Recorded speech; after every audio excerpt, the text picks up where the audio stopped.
When Bobo was about 6 years old, he heard tanks rolling toward his village. He saw aircraft overhead. The Sudanese government began attacking his village. He was away from his mom and dad at the time, and he started to run. He became one of the lost boys of Sudan. He made it to a refugee camp in Kenya, and there he found that art was a means for coping with the experiences he had had. I met Bowl last year and saw a lot of his artwork. This image here spoke to me. This is a classroom at a refugee camp in Kenya. It's cool to see the picture. I love the picture. I love the colors.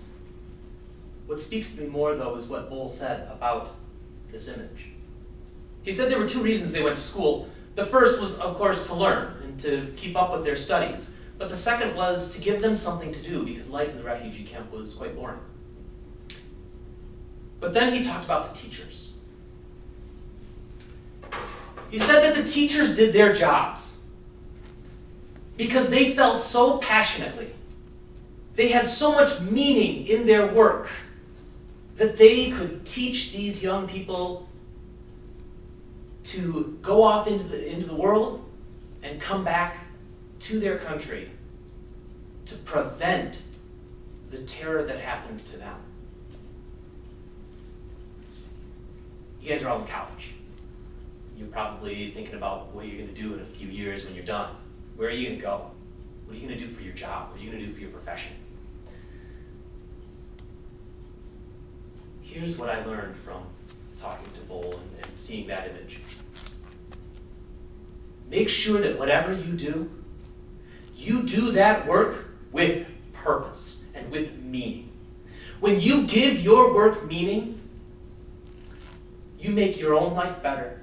You make the lives of the people that you work with better, and in your own small way, you make the world a better place.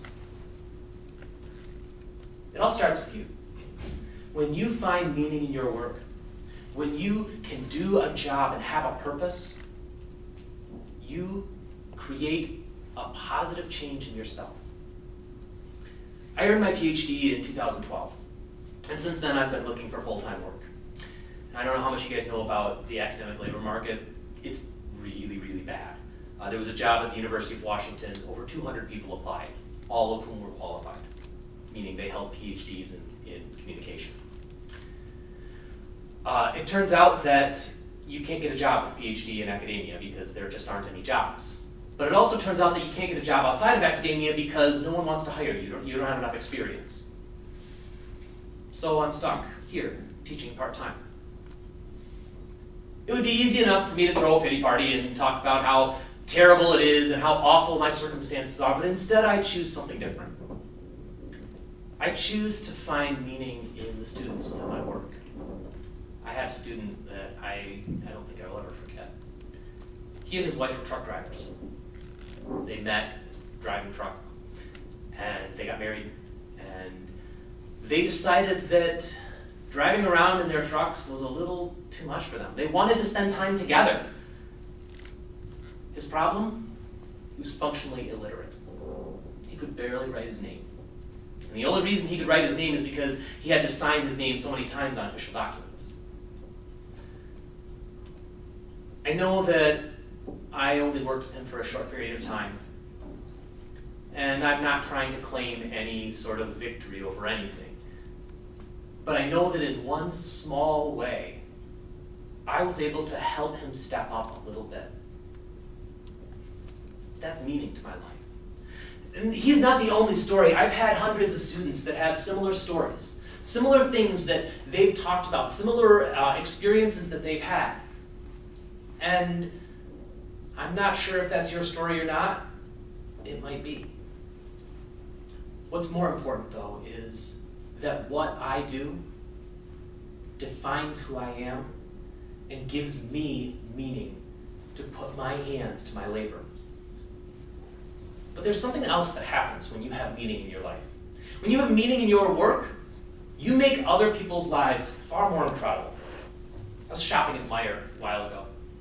And normally when I go to check out from Meijer, the cashier is, I guess robotic would be the best way to put it. They don't really care about what they're doing.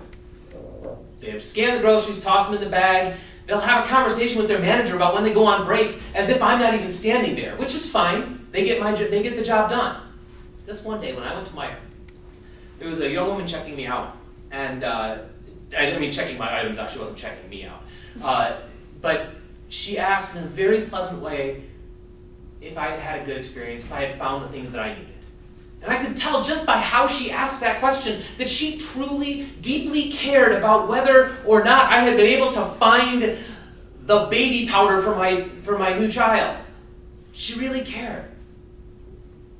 And I said, you seem a little more chipper than the other cashiers that I've talked to here. And she said, yeah, I just try to make it my work while I'm here to make every customer that comes through smile. That's giving your work purpose. A smile may not seem that important or that valuable, but on that one day, I'd had a hard day. It was nice to have somebody try to make me smile just by being nice to me. When your work has purpose, you make other people's lives better. And how much more value is there to work than making other people's lives better? My wife and I just went out the other day and looked for new furniture. The woman that helped us was wonderful. And normally my wife and I hate salespeople. Even going in, we were talking about how we hated going into this specific store because the salespeople there were typically pretty slimy. This woman was not slimy. And in fact, we ran her through the gauntlet. We ran her through hell because we tried every sofa in their entire store. And then when we found a couple that we liked, she helped us choose some fabrics, and she laid them down on the couch and then matched them up with pillows. And you could tell, as she was looking at each swatch of fabric, that she was doing what she was put on this earth to do.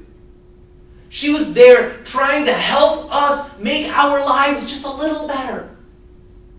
That's giving your work purpose. And when you give your work purpose, you give other people purpose. You make other people feel valuable. And here's where the magic happens. Because when you make other people feel better, when you make other people more valuable, you, in your own small way, commit to changing the world. There's an old, I believe it's a Chinese proverb, about an old man walking down a beach, throwing back starfish. You've probably heard this story. He picks up the starfish that had been left behind by the receding tide, and he throws them into the water, and a young man walks by and says to him, why are you taking your time throwing those starfish back? There are so many along this beach. You will never make a difference in the world. And the old man picked up another starfish, tossed it into the water, and said, well, I made a difference for that one. Think about life. Think about humanity as this giant painting. We all have a paintbrush, and we all contribute something to that painting. I am challenging you now to commit that the part that you contribute to that painting is the beautiful part. It's the part that when people walk by that painting, they look and they say, wow, that is a beautiful little part. Maybe it's a star. Maybe it's a star that you just see in the sky, but it just blends in with everything else. Because it's the hundreds of stars that make the sky beautiful. There was a Japanese philosopher by the name of Suzuki who once said, live your life like a bonfire. Burn bright and leave no trace. I think he was half right. We should burn brightly. But he was wrong in that we should leave a trace.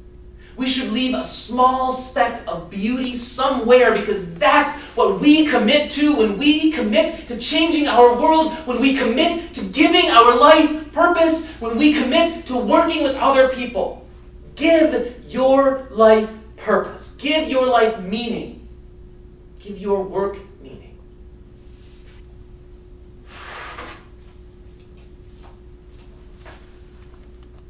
Ball took his education that he'd earned at the refugee camp, He made it out of the camp. He made it to Europe, and then eventually onto an airplane. His story got kind of exciting because he was on an airplane on September 11th, 2001. It was diverted, turned around, and he had to wait a few more weeks before he could come to the United States. But eventually he made it to Columbus, Ohio, where he went to the Ohio State University and earned a bachelor's degree in fine arts. He now supports his family and lives a very happy life. The story has a wonderful ending because a few years ago, Bull found out that his family had survived, and he had been able to travel home to Sudan and meet with his mother and father that he hadn't seen in 20 years. And I believe he had a sister as well. His life has purpose. I try to live my life in that same way.